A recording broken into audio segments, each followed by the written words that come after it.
So ayun mga madam, magbabike na kami. Kaso bawal pa daw kasi medyo umuulan pa. Ito yung bike.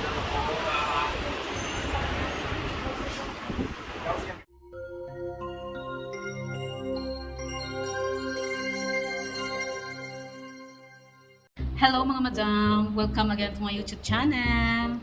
So as you can see, charot, as you can see, ayan, may lakad si madam. Naimbitahan ako ni Ate Bel, ano daw kami magbike kasama ng kanyang mga kids kasi nandito. So susulitin nila ang kanilang time. Isasama na rin nila ako para daw masaya naman kahit paano may sumingit ibang tao. So magja-jogging, magbabike kami doon sa may bridge.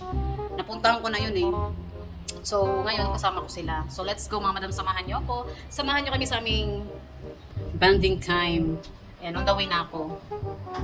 It's so hot, charot. Kaya nakaganyan ako. Mangingitim naman si madam nito, pero okay lang yan. Negra na tadaan, so wag ka nang assuming. So ayan yung ating outfit. Ayan, naiwan ko yung ating sombrero na naisalite. Isa pa yun naiwan ko. Diyos ko, ang dami kong naiwan mga madam, kung alam nyo lang. Kulang na lang maiwan yung aking kaluluwa doon. Pero hindi eh, kailangan ko yung kaluluwa ko. So ayan mga madam, let's go!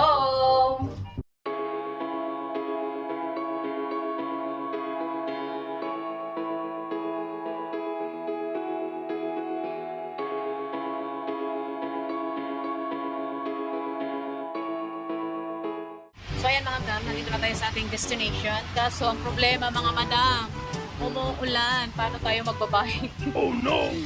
So let's pray na lang na lumabas si Araw. Araw, makisama ka naman. Bakit ganon?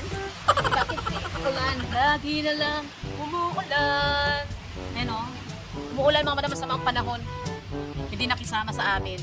So anyway, andyan naman si Araw, kaso nakatago siya minsan. At andyan yung ulan, bumubuhos. Bumubuhos ang ulan.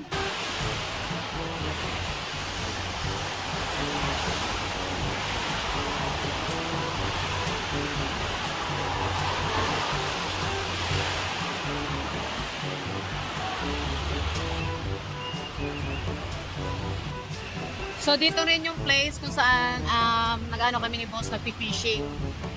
So hindi siya makapag-fishing ngayon kasi wala lang, hindi lang. Yun lang yung rason, hindi lang siya makapag-fishing. So anyway mga madam, babangan natin sila ate, no? Kung anong oras. Parating na daw sila. So magtatambay kami dun sa taas. Ayun, sakto available ang space, ang lamesa sa taas. Yan, doon tayo pupunta. Yan, doon tayo pupunta mga madam. Sakto meron dito, diretso lang. Diretso lang yung ano niya, oh. Yan. Diba, first time ko dito umakyat sa taas. And, napapansin nyo, dito yung yung rentahan ng bike sa baba. Wait, nandyan sa baba yung rentahan, oh.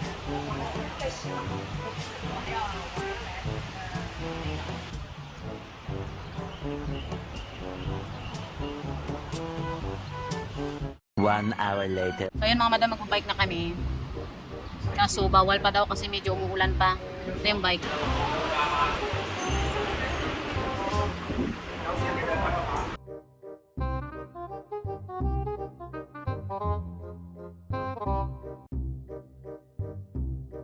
A few moments later.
after ng mahabang bike, isang oras lang na bike, tira na naman kami ni Ate Bel. Cheers again. Banding. Ang banding namin palagi, ito talaga. Tsingtaw. Pero, gumanda naman yung panahon. Kasama. Malapit lang yung bahay nyo. Di pag binagyo tayo, tatakbo tayo. Paano tayo papayat niyan? Palagi tayo nakapir.